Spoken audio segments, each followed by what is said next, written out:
Okay, so we started chapter 6 today, chapter 6. Okay. All right, so until the last time, we talked about some differences among countries. Okay. Those topics are very, the basic and general. Okay. From today, we're going to talk about a little bit specific topics, the specific topics to the international business. Okay, international business. So everyone here, say yes.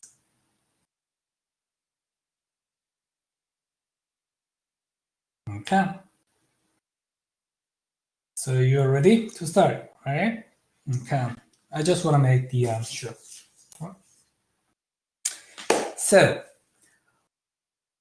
we move to the specific topics of international business phase. Okay. So today, international trade theory. So we want to talk about international trade theory. Okay. It's very simple topics. Okay. Just some theories. Okay. Just some theories. How people see international business. Okay. Okay. There are some redundant of econ theories, econs. So I'm not sure I'm gonna replicate some theories here or not, but let's see what's going on with the time. Okay. Okay. So if I have a time, then I will just make sure everyone understands some econ theories. Okay. That's it. All right. So let's talk about international trade theory. What theories actually support the justify international theory, international trade. Okay? So we are going to talk about that. There are 4 or 5 theories. That's it. If you understand these 4 or 5 theories, then done this chapter. Very simple. Okay? Some announcements. Right. So I just want to make the clear our schedule. So exam 2 is September 29th. Yeah, next week. Yeah, next week. We're gonna cover 3 chapters, 4, 6, 13. Okay. So this time I just move a little bit upward the bar. Okay? The bar. Okay. So that format will be the same, but the level of difficulty will be close to the medium. Okay, from easy to medium. And presentation 2. All right, second presentation is very general topic. Also, very broad, research. Very okay. Find the real case, any case, will be fine. Okay, any organization will be fine. All right. So find the real case and apply what we have discussed so far. Okay. Okay. What we have discussed so far. So how international setting works or not. Okay. So you can find any case which is successful or not. Okay. Even failed case in international setting. There are many examples, many real cases that the corporations actually fail in the international settings. And focus on why some firms are successful, why others not. Okay? So my suggestion again, when you prepare your presentations, please focus on your audience. Okay, what your audience will want to hear. Okay, what they are interested in, something like that. Okay, then your presentation will be much better. So focus on your audience. That's it. Okay, that is my only suggestion. Okay. Any question about exam 2 and presentation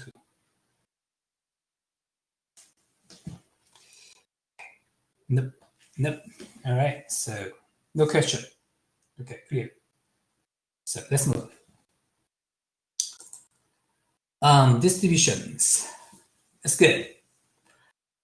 The work is your average is 8.93, almost 9 out of 10, and standard deviation is less than 1, 0.68 is great. It's great. I love it. Okay. So based on your numbers, these numbers so far, okay, actually, I assume that my students, this BUS, 410 students, are well prepared to have, the my class, and also they are very focused. Okay, they're very focused. Great job. Good job. Good jobs. Okay, keep up the good work. All right, let's try another one case, chapter 6. Okay. All right, please go ahead, canvas. Okay, so your exam is arranged. Okay, so what's that? Let me make sure. Chapter 6 one case. Please take it. I'm gonna give you 10 minutes.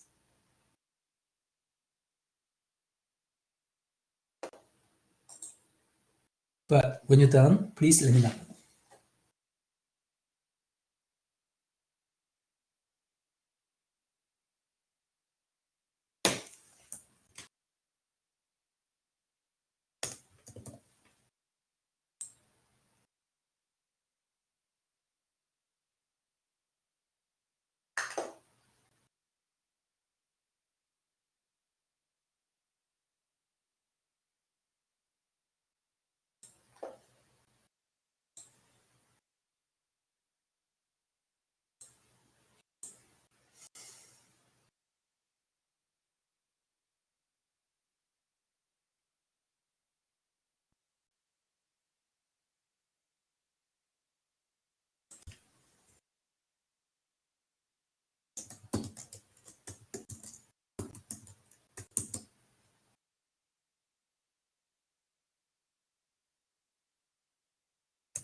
Joachim, you done?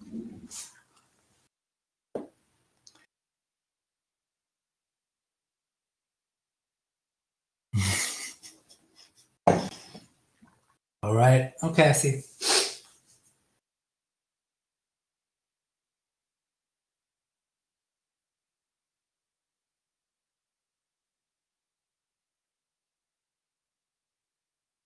Okay.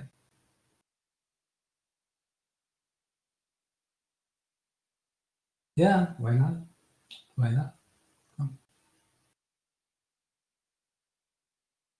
right, Johnson done. Okay.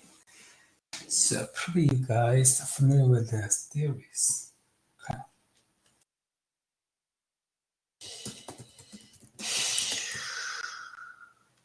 Okay. Wow. You were so fast.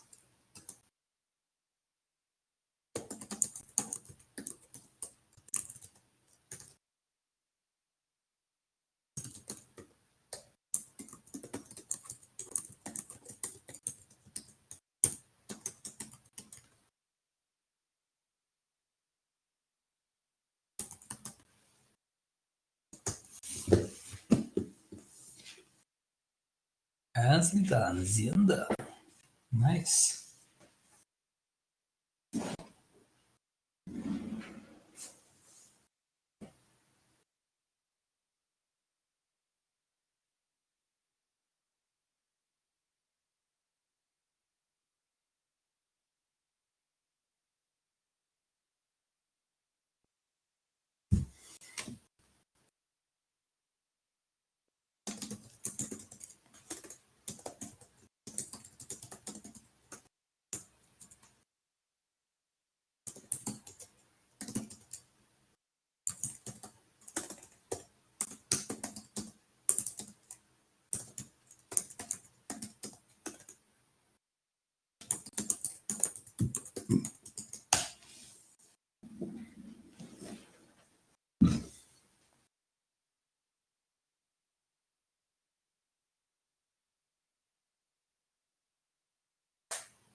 Great, great.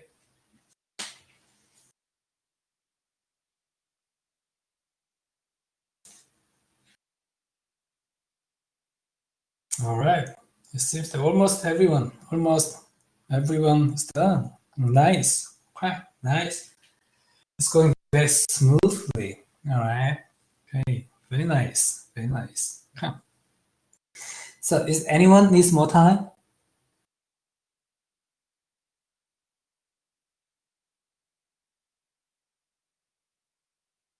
Okay, you can keep doing it. You can keep doing it. Okay. So, please keep doing it. Okay. All right. Then, the rest people, the most people, just start. Okay. You want to keep it. All right. Let's talk about some theories. All right. Some non-econ theories. Okay. So, number one, David Ricardo. You're familiar with this guy. Theory of competitive advantage explains international trade in terms of international differences in political environment. True or false? Number one. Is it true or false? It's false. Why? Jensen, why?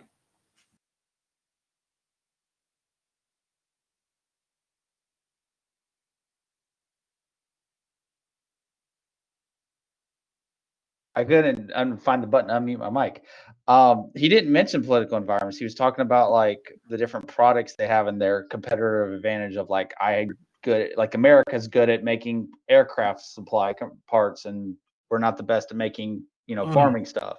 So he didn't mention political stuff. Right. This is not the theory about the political environment. Actually, this is about the labor productivity. All right, labor productivity.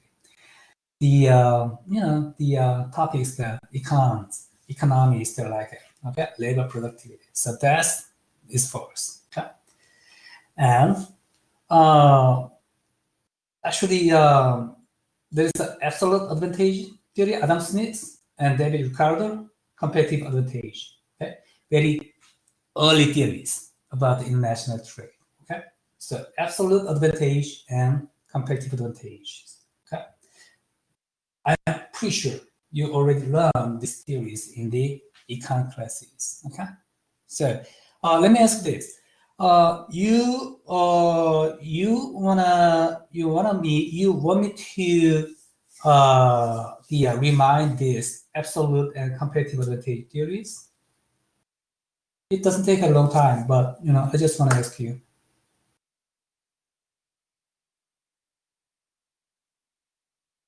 Absolute and competitive advantages, these theories.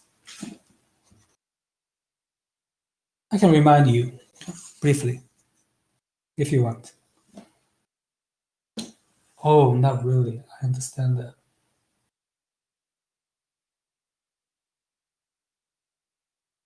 Anybody else?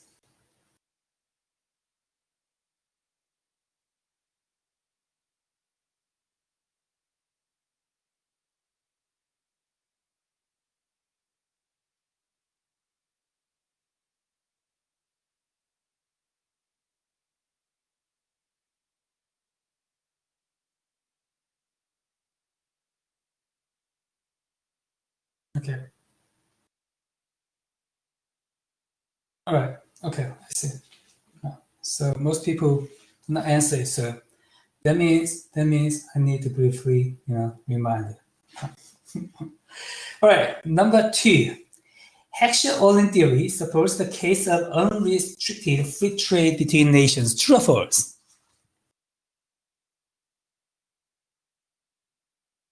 It's true. It's true. Factor endowments. Okay. Heckscher-Ohlin theory. Factor endowments. Okay. So different factors actually to pick up products which country will produce. Okay. So free trade. Okay. Free trade.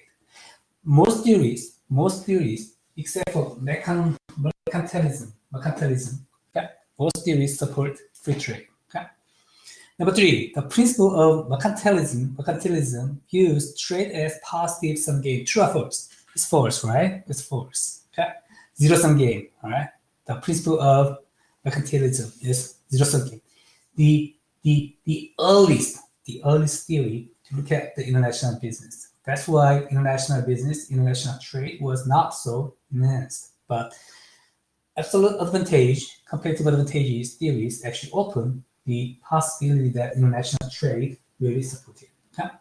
Then action-oriented theory and some other theories. Okay? But in reality, international trade leaves everyone better off. First is a zero-sum game, one wins, one loses. Yes, many people believe that. Many people believe that in reality, international trade leaves everyone better off. Joaquin, thank you for your note. Thank you for your comment. Everyone, many people believe it, but not everyone. Not everyone. Okay, not everyone. So that's why we still have a, intense, what's that? The conflicts between international trade. Okay, especially in this administration, Trump administration. Okay? Free trade is a, some of topics. Okay, that is contribution. Okay. All right, number 4. According to Ricardo's theory, competitive advantage, countries should produce all the products for which they have an absolute advantage. True or false?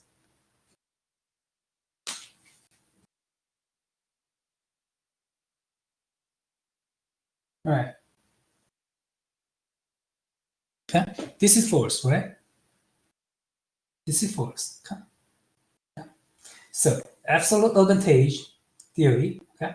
A country that has absolute advantage can produce that product, but the competitive advantage, okay, even there's no absolute advantage, okay, countries can produce all the products for which they have an absolute, they have competitive advantage. Okay? So it's good.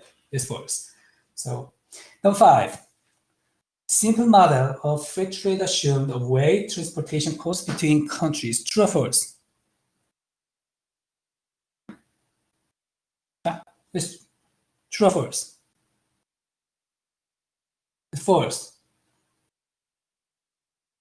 Erica is true. Why, Erica? I remember seeing in the textbook somewhere about that they assumed the transportation cost. I don't really remember where. Oh, that's right. That's right. Simple model of a free trade assumed a way transportation costs between countries.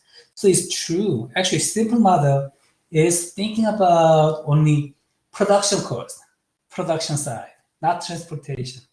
So simple model of free trade assumed a way transportation costs between countries is true. Is true, right? I'm just confused. Okay. Anybody can make sure? I'm a little bit confused with this sentence. Okay? Assumed away transportation costs between. Is that like exporting the goods like away? Like I was kind of confused on what that meant. So simple model actually focus on the production side, not transportation cost. I just make sure this. Okay, but I'm not sure about this sentence itself. So probably 5. I'm gonna look at the game. Then it can be both. Okay, true or false. But I just want to make sure. Okay. So number 5, just leave it there. Okay, as a question, but it's clear. Simple model of free trade. Okay, is focused on the production side, not transportation cost. Okay, so let's move on. Okay, I'm gonna make sure about number 5. Number 6. According to Paul Samuel's critic, a poor country will rapidly improve its productivity. Oh, thank you, Erica. It's a good point. Will rapidly improve its productivity if a rich country enters into a free trade agreement with the truffles. It's very true. Yeah, it's very true. Okay, it's very true. Actually, many poor countries, actually, when they have the foreign investment, they grow up very, very quickly. Okay. Number 7, factor endowments refer to the extent which a country is gifted with such resources and land, labor, and capital. True or false? Yes, true. These are definition of factor endowments. It's true. Hey, good, great. Good job, guys. The Heckscher-Ohlin theory argues that patterns of international trade is determined by differences in factor endowments. True or false? It's true too. It's true too.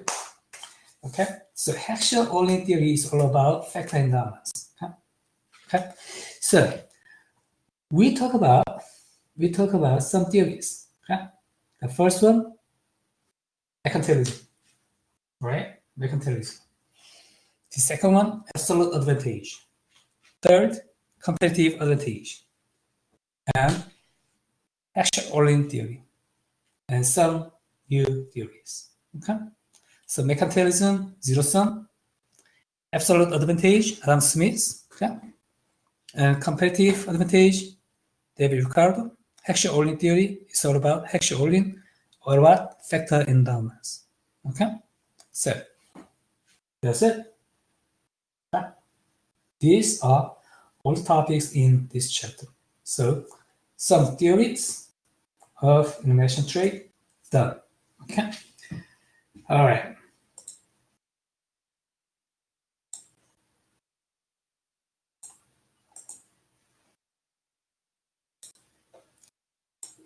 So let's move. Learning objectives. Understand why nations trade with each other. Okay. So these are theories and implications. Implications are very simple, right? International trade make everyone better off.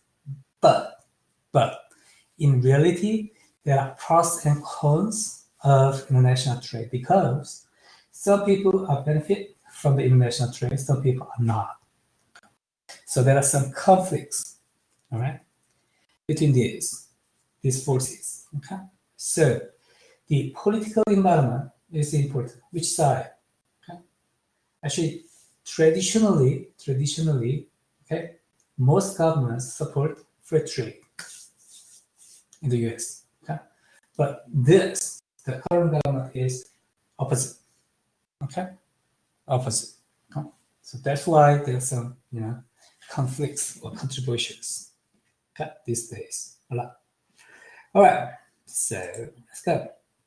We are here now. We are in the global trade and investment environment from the general topics. All right, then. Okay, let's talk about. Okay, today. The class activity is your case and the Trans-Pacific Partnership. Okay, this is very critical economic partnerships, okay, in this world. So let's talk about that. It's a good topic. Okay, so please go to. I'm gonna create breakout rooms, 3 rooms. Okay. 3 rooms, and I'm going to give you 10 minutes.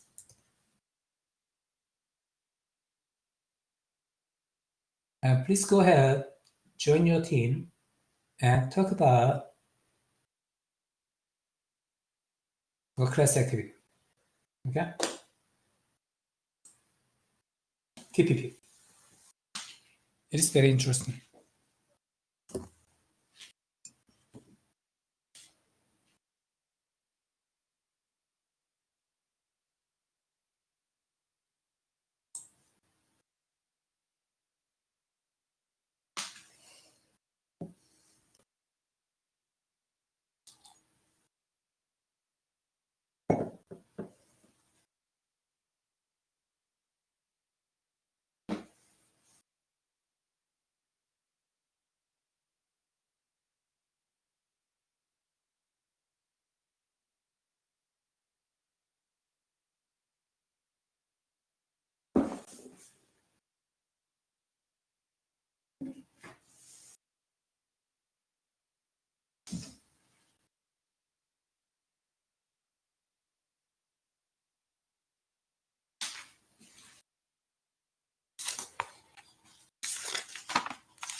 You are currently the only person in this conference.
right, welcome back.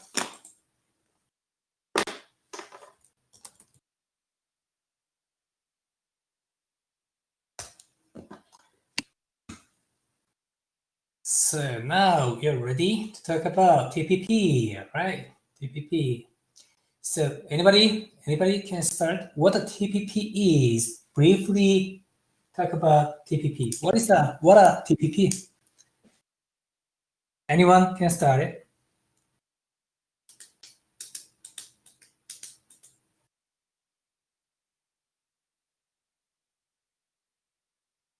Never mind, I got it. Fine. Okay. So TPP is the agreement between the United States and the other like big company, not big companies, big countries and like selling in the global market, right? But not like the Asian countries, right? Around the Pacific. Yeah. Around Pacific rings. Go ahead. I was just gonna say that's what it was. That's what I think it is. Okay. Around the Pacific rims. Okay. Some Asian countries and there are many countries. Okay. So TPP actually is to enhance trade, right? International trade. Okay. So what are the benefits of the TPP? Okay. Any team?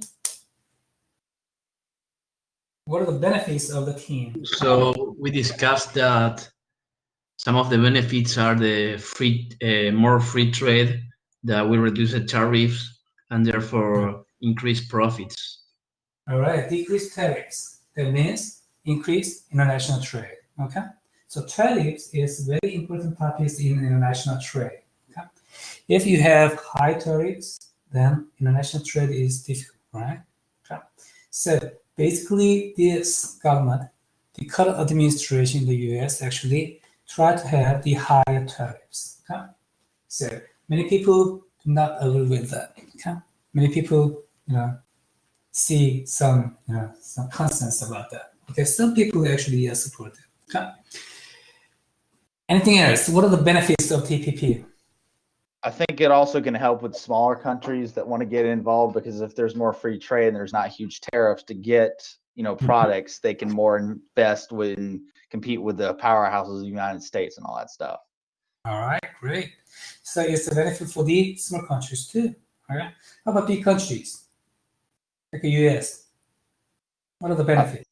I mean, the benefit is they don't have to deal with the high tariffs, because the thing is that which is good about this is that the United States and other countries have been playing this whole, and the powerhouses have been playing this whole tariff game of like, I'm going to export to you, and they're like, well, we don't want your product, so we're just going to put high tariffs on it, and they're like, well, fine, we can play this game, and so high tariffs kept going up and up and up, and now they can be mature about it and reduce them. Okay, all right. Is it everyone agrees with that? Good points, good points. So big countries. How about the customer side? If the tariffs increase, what happens?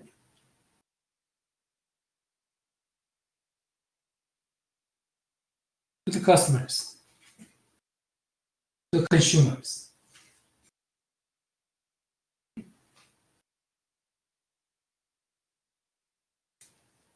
They become more diverse. Probably the price will be increased. So most products will be expensive, more expensive. Okay. Yeah. Think about that. Think about that. Your shoes, your clothes, your computers. Okay. So everything is, on the tariffs. Then what happened? You should pay 30% more, 40% more on everything you consume. Okay. We talked about that. Most products are international, products, not just US products. Okay. So the customer side, consumer side, okay, it's very clear that you should pay more. Absolutely. Okay. All right. Then it's not good, right? So tariffs, there are many topics about the tariffs. I have some, good sense about tariffs, but at this point, that is beyond this class. So I'm gonna stop here. Tariffs. Okay. All right, anything else? What are the benefits of the TPP? Anyone? Anybody else? Okay, then drawbacks. Can you think of any drawbacks associated with the TPP?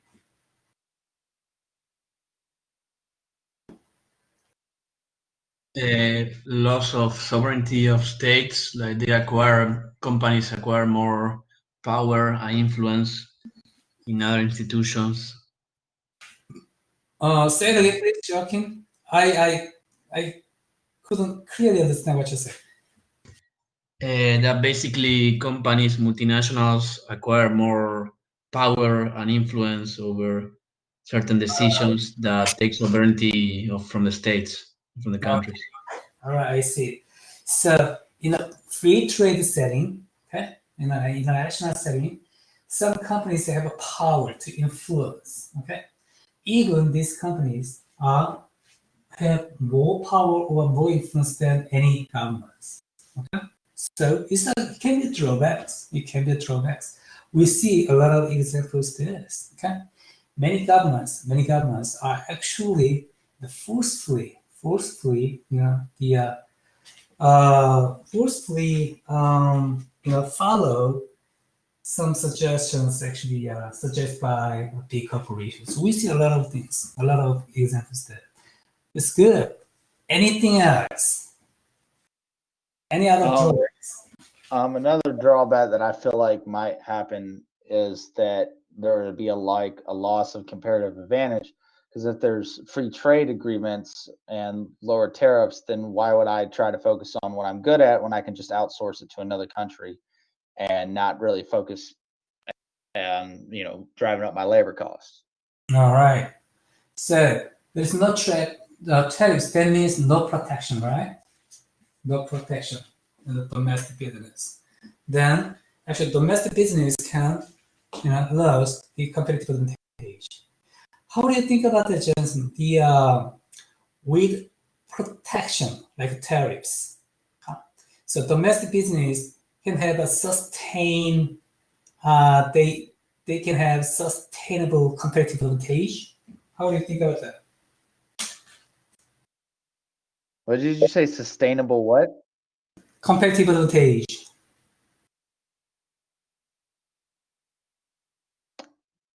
With protection. I don't know why I said protection. You talk about like with the free trade agreement, they can have more protection, or without, they can have more protection.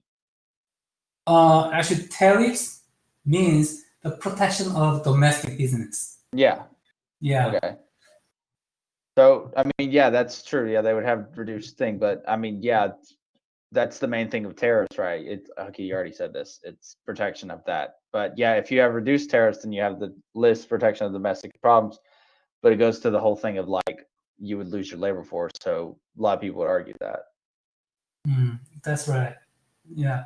So probably in the long term, sustainable competitive advantage is not easy. But the short term, actually, with the tariffs, we can protect the domestic business. That is tariff. So free trade drawbacks, probably the protection of domestic business can be a drawback. And also many jobs. So international trade change the structure of industry. The structure of industry in our economy.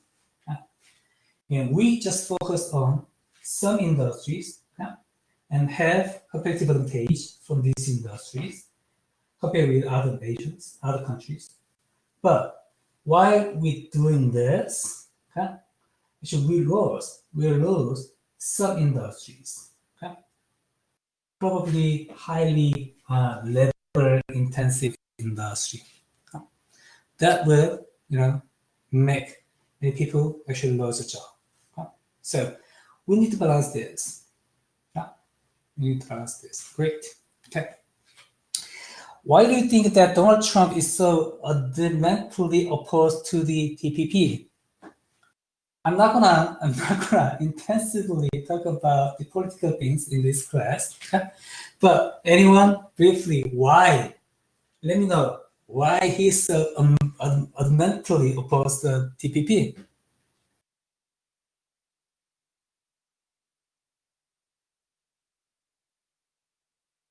Any team?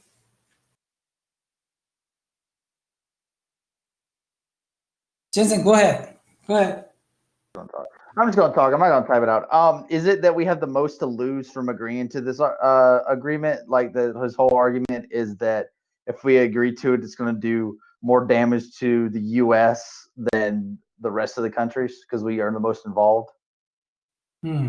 So specific agreements are problematic? That's what you're saying? Yes. Okay, all right, I see. Anybody else?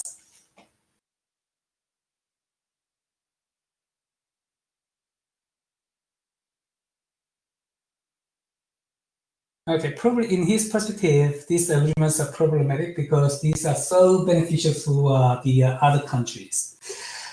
Think about that. Think about that. Agreements, huh? Agreements. Okay, both sides should be agreed. Okay, both sides should agree. Okay. All right. At the time of agreements, both sides have very intensive conflicts. Okay, they had it, and they negotiated. Okay, and they made an agreement. Okay, so external environments, we talked about that. External environments is changing.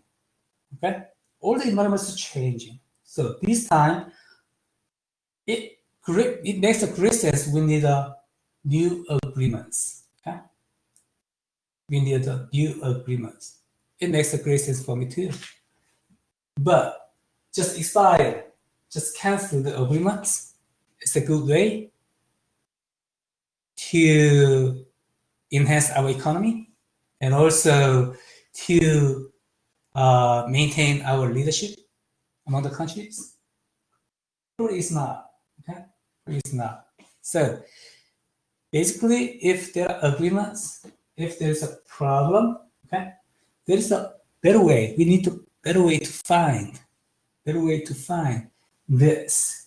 Okay, change this imbalance. Not just cancel it, expire it. It's not a best way. Okay, at this point, at least at this point, that's my perspective. Okay, RCEP is a problematic.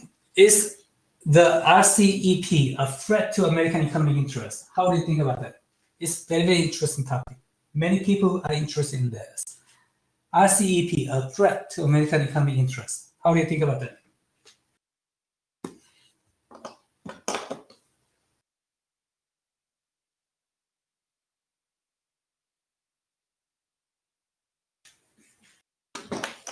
RCEP is a lead by China, but many countries actually want to join this.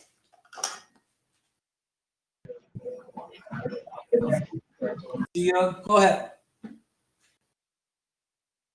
Oh, well, my thing just connected and disconnected, but I did read like.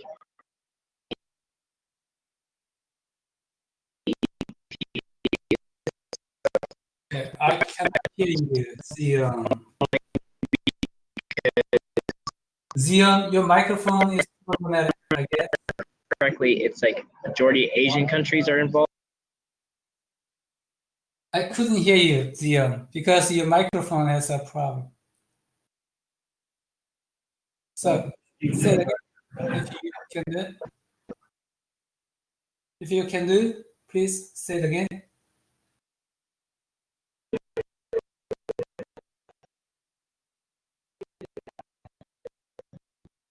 Probably not. Okay. All right. I cannot hear Zion's. So, is anybody want to share your perspective? Is the RCEP a threat to American economic interest?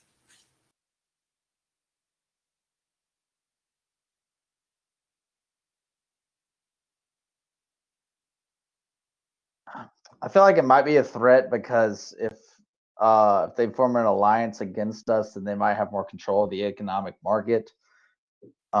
So like numbers over a single, power sort of thing. Okay. So it's influence, right? Influence. Yes. And the control. Yeah, they can control. All right. They can control. So why American government let it go? Why they let it go, or why would they be worried about it? Both. Okay. Let it go.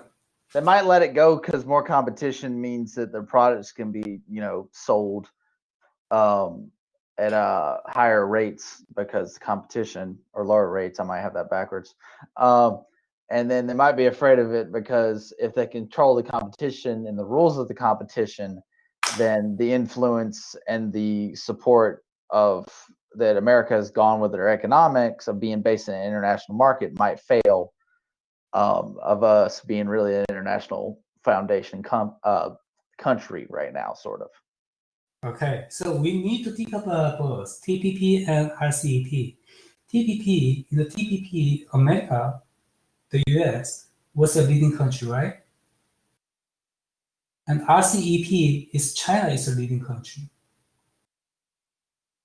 Why we just, threw away TPP, the influential leading country, and RCEP is growing? Why do we see this? Why should we see this? You need to think about that. Okay. So there are many factors. There are several factors that influence the economy, right? Sometimes we need to focus on some numbers, money itself. Okay. We make money some. Okay. And sometimes we need to think about other factors in a broad perspective. Influence. Okay. So US economy has been enjoyed the economy as a fundamental economy system of the world economy system. Okay? The fundamental system, like dollars. Okay?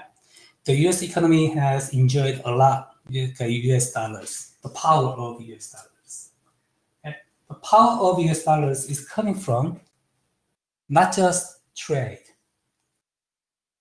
coming from the power, leading, influence, and many some other factors. So we talk about some agreements, specific agreements. Okay. All right. Sometimes some agreements, yeah, of course, it can be benefit, it can be sometimes loss, something like that. Okay. But other than this, the amount of money we lose in the specific agreements, there are a lot of things, there are many things we should consider, like influence, power, and leading, something like that. Okay?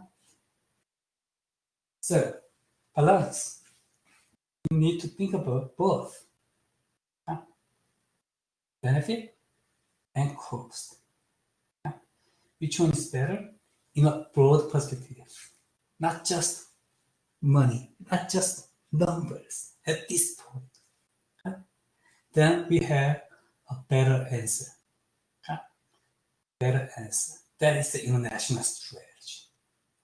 That is international strategy. Okay. Good, great discussions. Very interesting topic, and great discussions. Good job.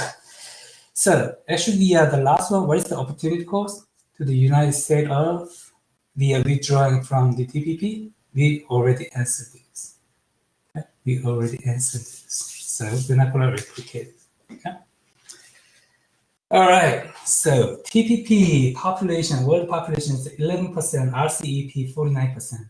The most populations in RCEP. Ooh. So the half of the world population is engaged in RCEP. So RCEP has a lot of potential, Okay? And also some emerging economies. Okay? So we need to think about RCEP. Why not? Okay? All right. And yes, critical industry focus on such a military. Okay, that's it. That's pretty much okay. I'm gonna share my perspectives with this class activity too. These discussions. Great, good discussions. Okay. Any other comments or questions about the TPP case?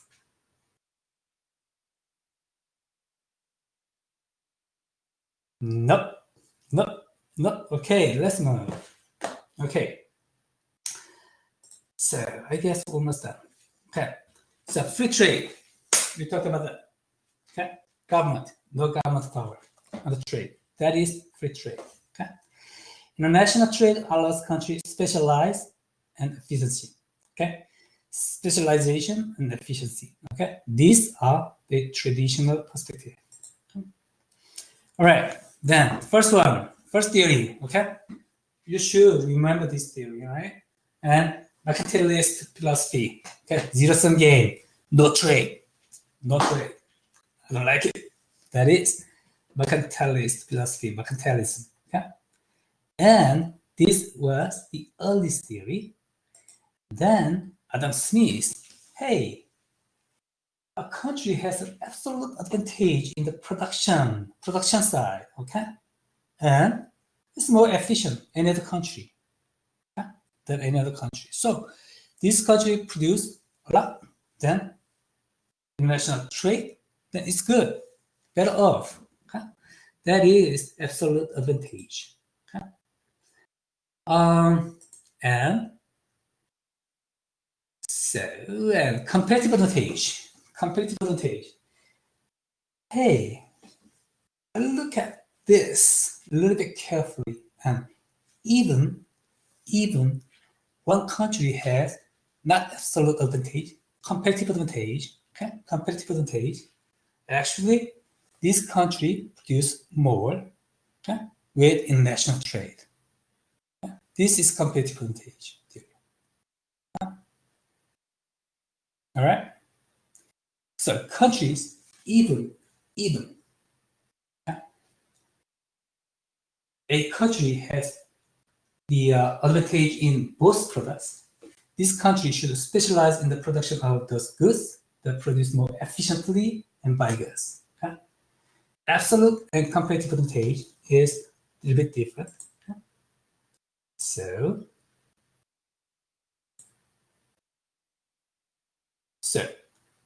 competitive advantage, total output is higher, both countries benefit.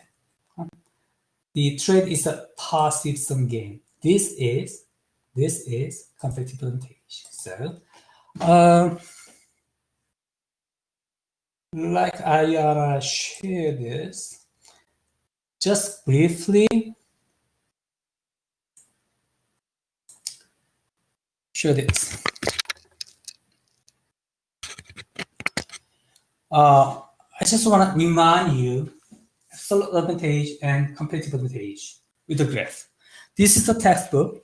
All right. This is textbook graph. Okay. This is PPF. Okay. This is PPF. Production frontier. All right. Production frontier. Okay. This is cocoa. This is rice. Okay. And this is Ghana frontier. And this is South Korea frontier. Okay. This is an absolute advantage. Okay. So Ghana produced this point A, and South Korea produced B. Okay. So when these countries produced A and B separately, okay, okay, and A, Ghana, 10 cocoas, and B, South Korea, 2.5 cocoas. So total is 12.5. 12.5, right? And South Korea, when they produce, okay, and right side, when they produce okay, B, and Ghana produce A point, and right side, and Ghana 5, South Korea 10, 15. Right? Okay. So cocoa 12.5, rice 15. Yeah, 10 plus 5. If so, this is a different deal. This is story. If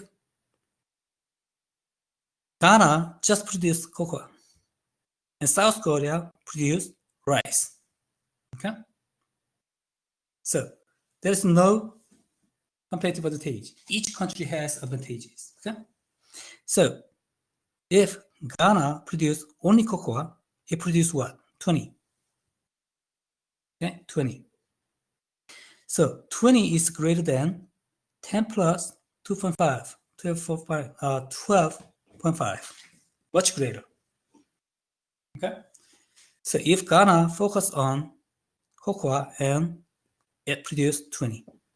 The right side, okay, if South Korea focused on the rice and it produced 20, right?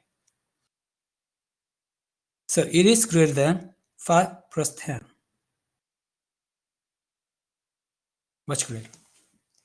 So each country focused on each product, cocoa and rice each product, and it produced a lot more. Okay, compared with the case, the countries produce both products separated. Okay, so that is the possibility of the international trade. So if internationally produce separately and trade, it produce more. That is absolute advantage country theory. Each country has advantage, but no country actually can dominate it. Okay, you with me? Okay, it's clear. It's clear. I just want to remind and I just want to clarify this because some of you actually didn't have a great chance to observe or have a clear sense about absolute and competitive advantage. Okay, so this is about absolute advantage, and so this is competitive advantage. Competitive advantage. In the competitive advantage, no one country has dominating position for production in both sides, in both products. It has a advantage. That's the difference between absolute advantage and competitive advantage. Okay. All right. Again, Ghana frontier line, and this is South Korea frontier line, and cocoa and rice. Okay, same setting. Okay, and point A is Ghana, point B is South Korea. Okay, and point A, cocoa 10. Okay, and point B 2.5. Okay, so total is 12.5.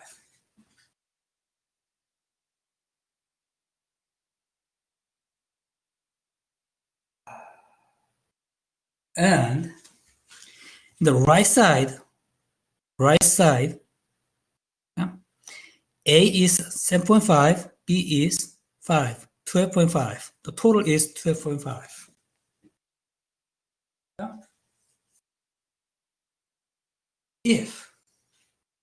If Ghana produce the combination of product, but different point, C. Okay. And Ghana produce C and South Korea, it has no advantage compared with Ghana. So, but the rice is more efficient to produce it for South Korea. So South Korea, you focus on the rice, okay? Something like that. So no cocoa on South Korea, okay? And 10 rice on South Korea. Okay? And Ghana produced C point. Okay? In this case, Ghana produced 15 cocoa. Yeah. And cocoa, actually total product was what? A and B and 10 plus 2.5, 12.5. So 15 is greater than 12.5. It's much better off. More production. And rice. Korea produced 10 and C, Ghana produced 3.75. So it's greater than 12.5, 5.5 plus 75. Okay. Now, cocoa, rice, both have higher production. So the main point you should take is even a country has more efficient to produce both products, international trade is necessary to have better production. This is the ideas of absolute and competitive advantage.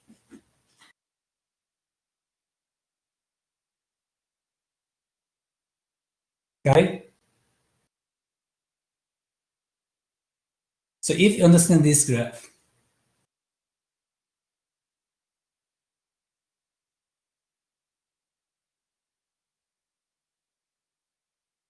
I just remind that, and also I want to clarify that, because some students do not understand this, okay, clearly in the wrong way. The main point is that absolute advantage, each country has advantages. Okay? In a competitive advantage, one country is dominating, okay? And both products dominate. But even in the competitive advantage, this setting, right? This setting, okay? International trade produce more. Okay. All right.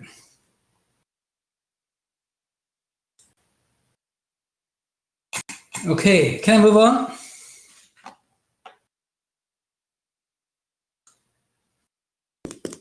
So, is unrestricted free trade always beneficial? Not always. Not always, of course. Okay, so we talked about that. It's beneficial, but not always. So I'm going to speed a little bit. Action-only theory is all about factor endowments. Factor endowments, okay? All right, action-only theory, factor endowments, okay?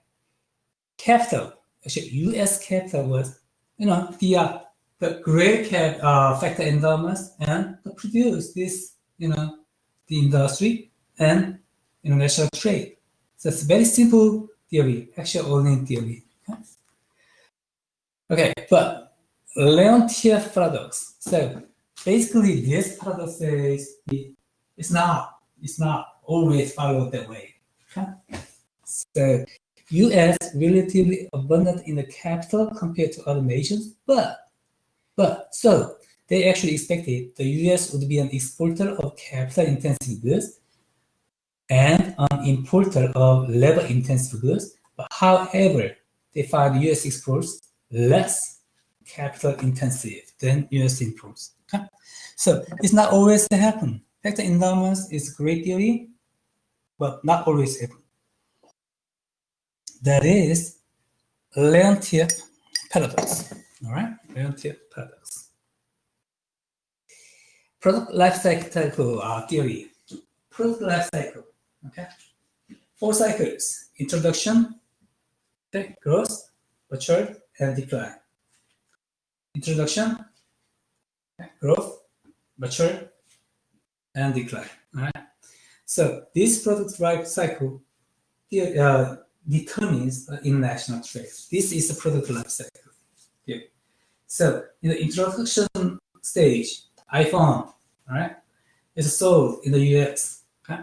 So there is no room for international trade for the first time. And then, okay, the probably grows in the growth stage. It goes to some advanced countries, okay, and mature and decline, and it goes to the another poor countries too. Okay? So this product life cycle determines international trade. This is product life cycle theory. Okay? It's a hold, product life cycle hold. Okay? Not really. Not really. Production today is dispersed globally. Products today are introduced at multiple markets simultaneously. All right? Because communications and transportations. Okay?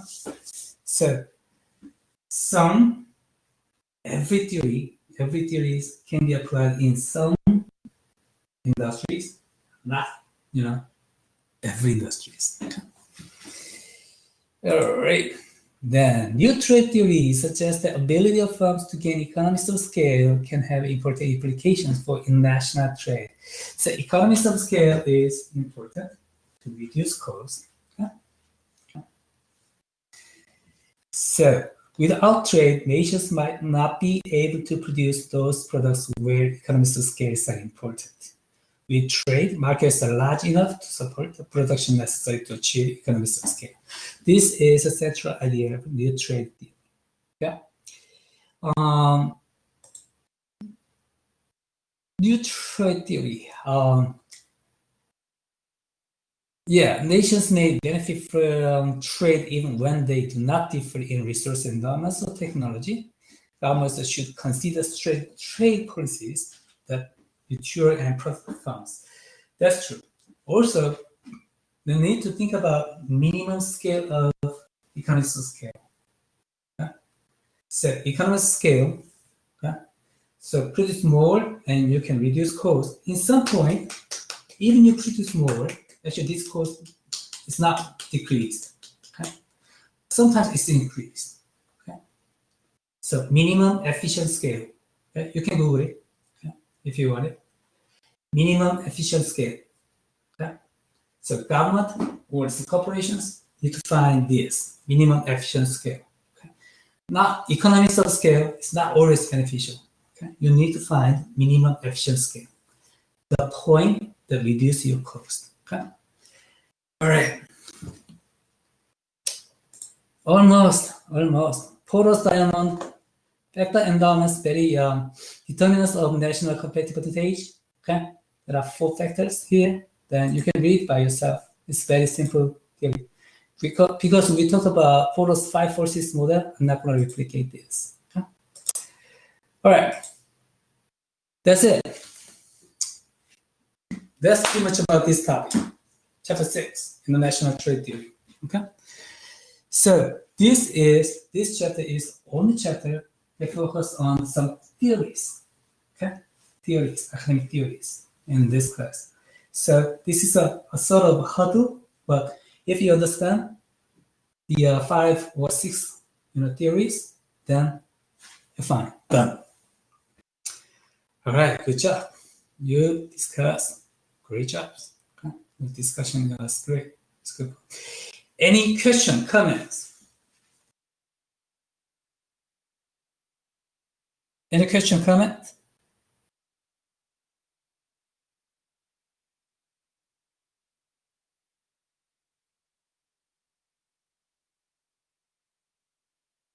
Okay, if you don't have question, okay, I will see you on Thursday. We're gonna talk about chapter 13, all right, on Thursday, the strategy of international business. Okay.